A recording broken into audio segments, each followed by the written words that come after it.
Súmula 286, sindicato, substituição processual, convenção e acordo coletivos. A legitimidade do sindicato para a proposta de cumprimento estende-se também à observância de acordo ou convenção coletiva. Súmula 287, jornada de trabalho, gerente bancário. A jornada de trabalho do empregado de banco, gerente de agência, é regida pelo artigo 224, parágrafo 2º da CLT. Quanto ao gerente geral da agência bancária, presume-se o exercício de encargo de gestão, aplicando-se-lhe o artigo 62. Aqui é só fazendo um adendo. O bancário, de modo geral, ele trabalha 6 horas diárias e 30 horas semanais, de sorte que, conforme a CLT, o sábado não é repouso semanal remunerado, e sim dia útil não trabalhado. Já o gerente de agência é regido pelo artigo 224, parágrafo 2º da CLT, ou seja, 8 horas diárias e 40 horas semanais, também tendo o sábado computado como dia útil não trabalhado.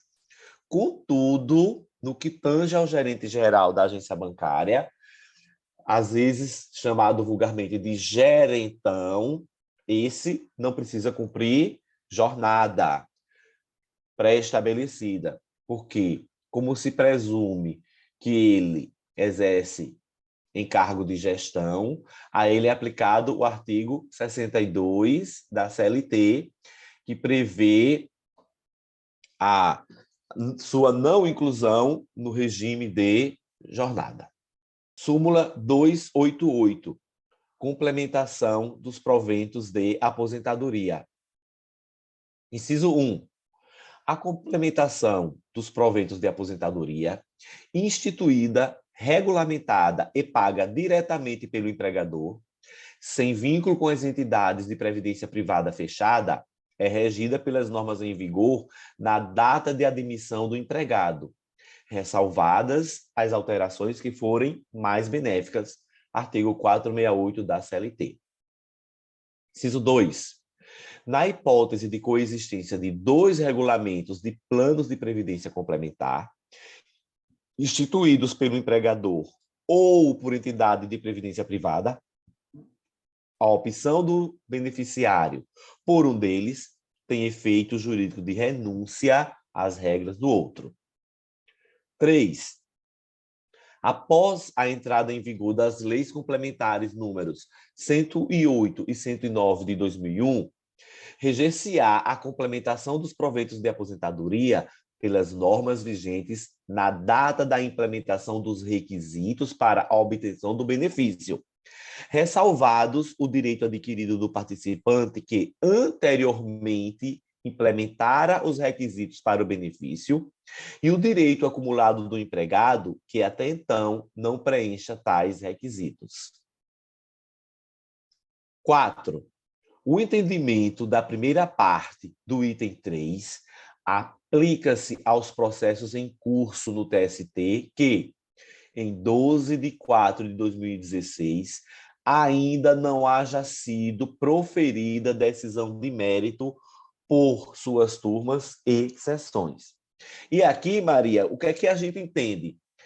Como não se trata de regra processual, e ainda não tem a decisão de mérito, você já aplica a legislação vigente. Se fosse uma regra processual, aí sim a gente trabalharia com aquela teoria do isolamento dos atos processuais. Okay?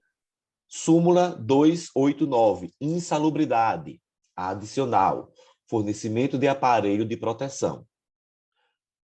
O simples fornecimento do aparelho de proteção pelo empregador não o exime do pagamento do adicional de insalubridade. Cabe-lhe tomar as medidas que conduzam à diminuição ou eliminação da nocividade, entre as quais as relativas ao uso efetivo do equipamento pelo empregado. Aqui, inclusive, a gente sabe que se o empregado se recusar a usar os EPIs, podem ser já em justa causa. Agora, o que é que eu tenho observado? Os laudos periciais chegam e botam assim, ó. A empresa, os laudos periciais dos peritos, né, obviamente. A empresa fornecia, o EPI fornecia. Aí, o que é que eu observo? Na maioria dos laudos não consta se a empresa... Aí ele diz, sim, o EPI era suficiente para eliminar a insalubridade? Sim.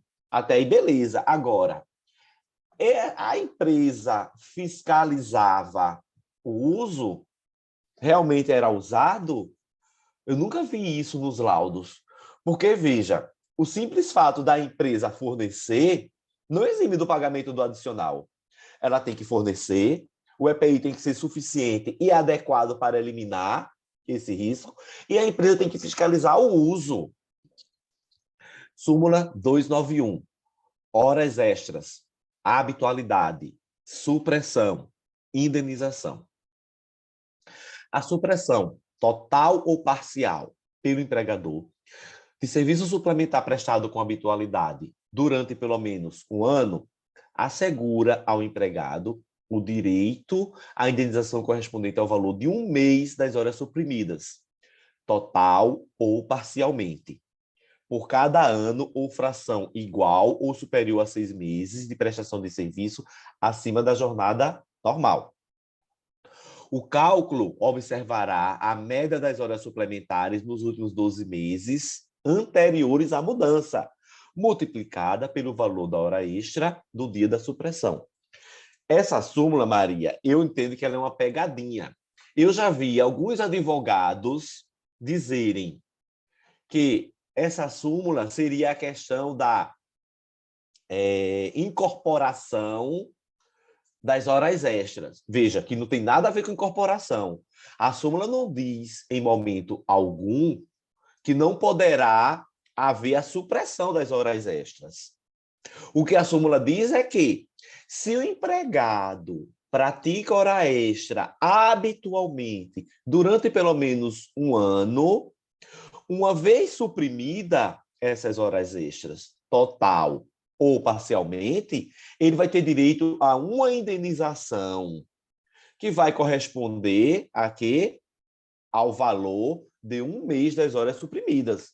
Não tem nada dizendo que o empregador não poderá suprimir. Portanto, não existe mais no direito brasileiro essa questão de incorporação de horas extras. Se o empregado fizer uma hora extra ininterrupta por um ano consecutivo, por 2 anos, por X anos, ele vai incorporar. Não é isso.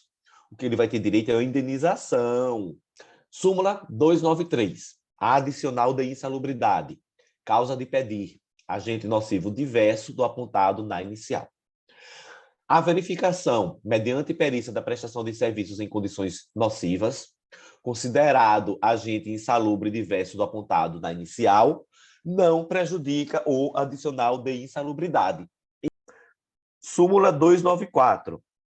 Prescrição. Alteração contratual trabalhador urbano.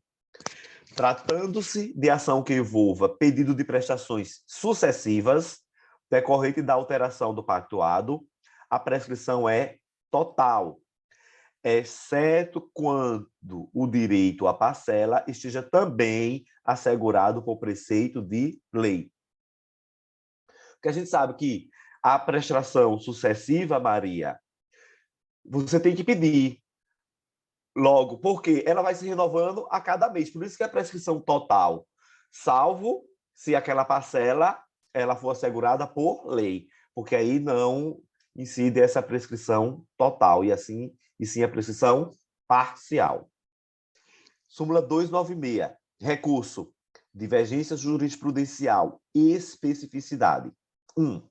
A divergência jurisprudencial ensejadora da admissibilidade, do prosseguimento e do conhecimento do recurso há de ser específica, revelando a existência de teses diversas na interpretação de um mesmo dispositivo legal, embora idênticos os fatos que as ensejaram.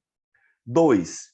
Não ofende o artigo 896 da CLT, decisão de turma que, examinando premissas concretas de especificidade da divergência colacionada no apelo revisional conclui pelo conhecimento ou desconhecimento do recurso.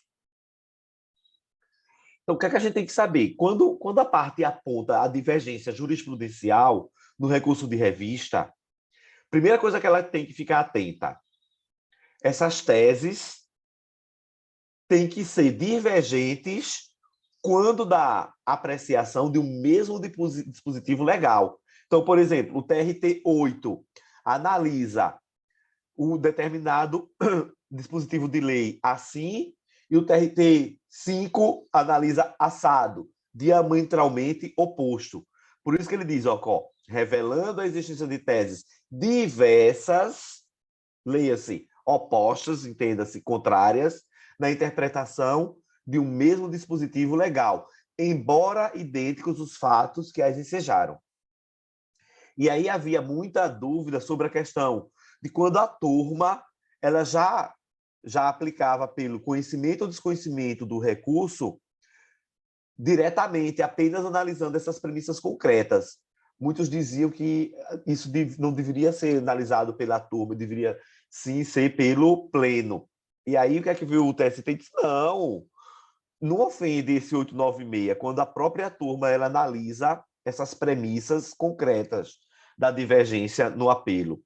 E a própria turma conclui pelo conhecimento ou pelo desconhecimento do recurso. Ok? Súmula 297. Pré-questionamento, oportunidade, configuração. Inciso 1. Disse pré-questionada a matéria ou questão quando na decisão impugnada haja sido adotada explicitamente tese a respeito. 2. Incumbe a parte interessada, desde que a matéria haja sido invocada no apelo, no recurso principal, ou por embargos declaratórios, objetivando o pronunciamento sobre o tema, sob pena de preclusão. E 3. Considera-se pré-questionada a questão jurídica invocada no recurso principal, sobre a qual se omite o tribunal de pronunciar-se, não obstante opostos embargo e declaração. Isso aqui é muito importante, Maria, porque se não houver esse pré-questionamento, o recurso sequer é conhecido. Então, primeiro, quando é que a matéria está pré-questionada? Quando a questão tenha sido adotada explicitamente a respeito daquela tese. Então, se o próprio tribunal já explicitou a tese, entende-se que ela está pré-questionada. Se o tribunal não explicitou, a parte tem que opor embargos de declaração para que o tribunal explicite a questão. Senão, não vai haver o pré-questionamento. Agora, se a parte opôs o embargo de declaração e mesmo assim o tribunal se omitiu, entende-se pré-questionada. Porque veja que a parte ela não foi omissa.